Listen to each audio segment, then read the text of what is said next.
Berita Persib hari ini, Persib menang dramatis di kandang PSIS. Gol tunggal Nick Kuiper jadi penentu. Persib Bandung kembali menunjukkan ketangguhannya di Liga 1. Bermain di kandang PSIS Semarang, Maung Bandung sukses mencuri 3 poin meski harus bermain dengan 10 pemain. Seperti apa jalannya pertandingan? Simak selengkapnya. Pertandingan berlangsung di Stadion Jatidiri, Minggu, tanggal 9 Februari tahun 2025. Sejak menit awal, PSIS langsung tampil agresif. 2 kali Galih Freitas nyaris membuka keunggulan, tapi sepakannya hanya membentur mistar gawang. Persib yang awalnya tertekan mulai bangkit setelah 10 menit pertama. Dan pada menit ke-35, dari skema sepak pojok, Salnando mengirim umpan matang, disambut sundulan keras Nick Kuiper membuat Persib unggul 1-0. Tapi keunggulan ini ternoda di menit ke-41. Matteo Kocijan melakukan pelanggaran tak perlu dan diganjar kartu kuning kedua. Persib harus bermain dengan 10 pemain sejak babak pertama. Masuk babak kedua, PSIS langsung menggempur pertahanan Persib. Berkali-kali mereka mencoba menembus lini belakang, tapi Maung Bandung bertahan dengan solid. Bojan Hodak pun merespons dengan memasukkan David Da Silva, Rian Kurnia, dan Hen-Hen Herdiana untuk memperkuat tim. Meski terus ditekan, Persib tetap disiplin dan mampu menjaga keunggulan. Hingga peluit panjang berbunyi, skor tetap 1-0 untuk kemenangan Persib. 3 poin ini semakin memperkokoh Maung Bandung di puncak klasemen, unggul 9 poin dari Dewa United. Kemenangan dramatis yang menunjukkan mental juara Persib. Bagaimana menurut pendapatmu?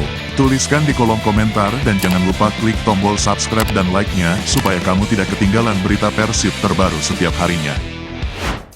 Berita selanjutnya, Adam Alis bongkar rahasia Bojan, pelatih perfeksionis yang bikin pemain nyaman. Ada cerita menarik dari balik layar Persib Bandung. Salah satu pemain andalan, Adam Alis, membongkar rahasia kepemimpinan Bojan Hodak yang membuat Maung Bandung semakin kuat di Liga 1 musim ini. Banyak yang bertanya, apa kunci sukses Persib bisa tampil konsisten dan kokoh di puncak klasemen? Ternyata, salah satu faktornya adalah kepemimpinan sang pelatih, Bojan Hodak, yang dikenal sebagai sosok perfeksionis. Gelandang kreatif Persib, Adam Alis, mengungkapkan bahwa Bojan bukan hanya sekadar pelatih yang tegas, tapi juga sangat detail dalam memberikan instruksi kepada para pemain. Setiap pergerakan, setiap posisi, bahkan keputusan sekecil apapun di lapangan, semua diperhitungkan dengan cermat oleh sang pelatih. Dalam latihan, Bojan selalu menuntut kesempurnaan dari para pemainnya.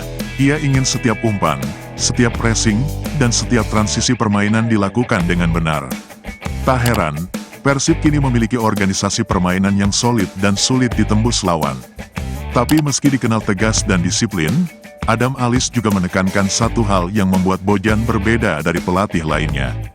Ia bukan tipe pelatih yang hanya memerintah dari pinggir lapangan. Bojan juga dekat dengan para pemain, sering bercanda di sesi latihan, dan membuat suasana tim tetap nyaman. Kombinasi antara kedisiplinan tinggi dan suasana tim yang harmonis ini membuat para pemain bisa lebih rileks saat bertanding. Mereka paham apa yang harus dilakukan, tapi tetap bisa menikmati setiap pertandingan tanpa tekanan berlebihan. Bojan juga dikenal sebagai pelatih yang selalu memberi kesempatan kepada semua pemainnya. Baik pemain senior maupun pemain muda, semua punya peluang yang sama untuk membuktikan diri. Hal ini membuat atmosfer kompetitif di dalam tim tetap terjaga dengan sehat. Jadi, tidak heran kalau Persib saat ini begitu solid dan mendominasi Liga 1. Bojan Hodak benar-benar membuktikan dirinya sebagai pelatih yang bisa membawa tim ke level tertinggi. Bagaimana menurut, apakah Bojan Hodak layak disebut sebagai salah satu pelatih terbaik di Indonesia saat ini? Tulis pendapatmu di kolom komentar dan jangan lupa klik tombol subscribe dan like-nya supaya kamu tidak ketinggalan berita Persib terbaru setiap harinya. Berita selanjutnya, kalahkan PSIS. Persib kokoh di puncak klasemen, unggul 9 poin dari Dewa United. Persib Bandung semakin kokoh di puncak klasemen. Maung Bandung kembali meraih kemenangan penting atas PSIS Semarang dan kini unggul 9 poin dari pesaing terdekatnya, Dewa United. Apakah ini pertanda Persib semakin dekat dengan gelar juara? Pertandingan di Stadion Jatidiri, Minggu tanggal 9 Februari tahun 2025, berlangsung dengan tensi tinggi. PSIS yang tampil di hadapan pendukungnya langsung menekan sejak menit pertama. Namun, ketangguhan lini belakang Persib berhasil meredam serangan demi serangan dari tim tuan rumah. Setelah menahan gempuran PSIS, Persib justru berhasil mencetak gol lebih dulu. Di menit ke-35, Nick Kuiper tampil sebagai pahlawan. Bek asal Belanda ini sukses menanduk bola hasil sepak pojok dari Zalnando. Gol ini membuat Persib unggul 1-0. Tapi drama belum berakhir. Di menit ke-41, petaka menghampiri Persib. Matteo Kocijan menerima kartu kuning kedua setelah melakukan pelanggaran yang dinilai terlalu keras oleh wasit. Persib harus bermain dengan 10 pemain selama lebih dari 50 menit. Memasuki babak kedua, PSIS langsung memanfaatkan keunggulan jumlah pemain dengan menyerang habis-habisan. Tri Setiawan hampir menyamakan kedudukan lewat sundulannya, dan di menit-menit akhir, Evandro Brenau melepaskan tendangan keras yang nyaris saja menjebol gawang Persib. Tapi Maung Bandung tak gentar. Nick Kuiper dan rekan-rekannya tampil disiplin di lini belakang. Ditambah lagi, Kevin Mendoza menunjukkan refleks luar biasa di bawah Mistar.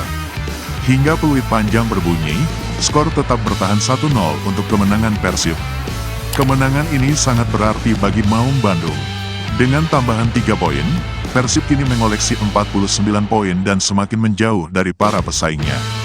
Dewa United tertinggal 9 poin di posisi kedua, sedangkan Persija berada 10 poin di belakang. Boboto, apakah ini saatnya Persib kembali mengangkat trofi Liga 1? Dengan performa solid dan mental juara, Maung Bandung kini semakin dekat dengan gelar yang sudah lama dinantikan. Jika mereka bisa menjaga konsistensi hingga akhir musim, bukan tidak mungkin trofi juara akan kembali ke Kota Kembang. Bagaimana menurut pendapatmu? Tuliskan di kolom komentar dan jangan lupa klik tombol subscribe dan like-nya supaya kamu tidak ketinggalan berita Persib terbaru setiap harinya. Berita selanjutnya, Bobotoh geram, Matteo Kocijan dikritik habis-habisan usai kartu merah konyol. Matteo Kocijan jadi sorotan utama setelah tampil buruk dan menerima kartu merah konyol dalam laga melawan PSIS Semarang. Apakah ini bukti bahwa Kocijan bukan pemain yang cocok untuk Persib? Persib Bandung memang sukses meraih kemenangan tipis 1-0 atas PSIS Semarang. Tapi kemenangan ini dibayangi oleh performa buruk Matteo Kocijan. Gelandang asal Kroasia itu gagal tampil solid di lini tengah, banyak kehilangan bola, dan akhirnya diusir wasit di menit ke-41 setelah menerima kartu kuning kedua. Sejak menit awal, Kocijan terlihat kesulitan mengontrol permainan. Umpan-umpannya tidak akurat, ia sering kalah duel, dan bahkan hampir di kartu merah lebih awal setelah melakukan tackle berbahaya di menit ke-27. Saat itu, VAR sempat meninjau insiden tersebut, tapi wasit masih memberikan peringatan. Namun, pemain berusia 25 tahun itu tidak belajar dari kesalahannya. Di menit ke-41, ia kembali melakukan pelanggaran sembrono yang berujung kartu kuning kedua. Wasit pun langsung mengusirnya dari lapangan. Protes dari pemain Persib tak bisa mengubah keputusan ini. Bobotoh pun langsung meluapkan amarah mereka. Media sosial resmi Persib dibanjiri komentar pedas. "Matteo, maneh kunaon?" tulis salah satu bobotoh yang mendapat banyak likes. Bahkan, ada yang mendesak agar Kocijan dicadangkan di laga berikutnya karena dianggap terlalu ceroboh dan merugikan tim. Beruntung, meskipun harus bermain dengan 10 orang, Persib tetap mampu mempertahankan keunggulan. Nick Kuiper tampil sebagai pemimpin di lini belakang, memastikan 3 poin tetap aman untuk Maung Bandung. Dengan hasil ini, Persib semakin kokoh di puncak klasemen dengan 49 poin, unggul 9 angka dari Dewa United. Tapi pertanyaannya, apakah kartu merah ini menjadi akhir bagi Kocijan di skuad utama Persib? Dengan absennya dia di laga selanjutnya, siapa yang akan mengisi posisinya di lini tengah? Apakah ini kesempatan bagi pemain lain untuk unjuk gigi? Bagaimana menurut kalian? Apakah Kocijan masih layak mendapat kepercayaan? Atau sudah waktunya Bojan Hodak mencari pengganti yang lebih baik? Tulis pendapat kalian di kolom komentar dan jangan lupa klik tombol subscribe dan like-nya supaya kamu tidak ketinggalan berita Persib terbaru setiap harinya.